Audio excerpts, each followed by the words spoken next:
Welcome back to Dreams with Smriti. चलिए शुरू करते हैं इस व्लॉग को। तो हर सफ़र एक नई कहानी लिखता है। मुक्तिनाथ जी के दर्शन करने के बाद हम वापस आ गए पोखरा। फिर पोखरा से हमने की बस काठमांडू के लिए। रात 8 बजे की बस से हम सुबह 4 बजे पहुंच गए काठमांडू। हमने रेस्ट किया और फिर हो गए रेडी बाबा पशुपतिनाथ जी के दर्शन करने के लिए। हम पहुंच गए सीधा मंदिर।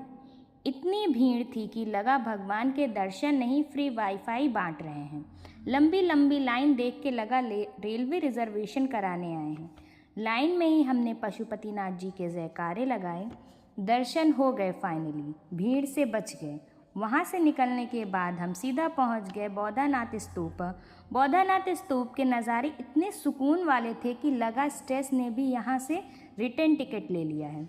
थोड़ी देर वहाँ रुकने के बाद हम पहुँच गए थामेल मार्केट। वहाँ कुछ देर घूमा, कुछ शॉपिंग की और आ गए रूम पर।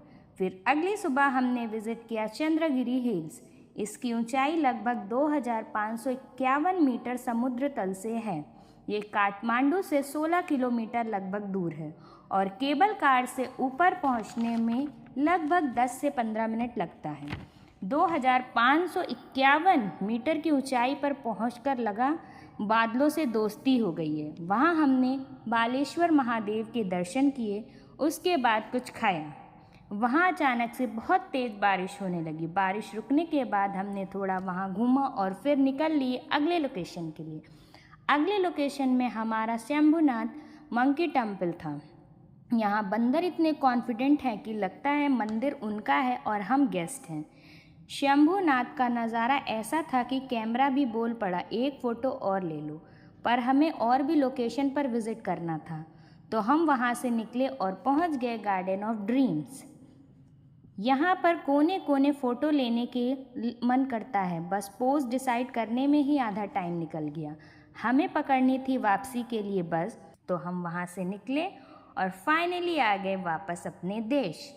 हर सफ़र की एक मंजिल होती है और हमारी मंजिल आखिर घर थी।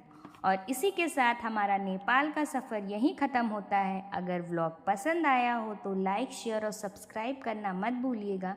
मिलते हैं अगले व्लॉग में। हर हर शंभू।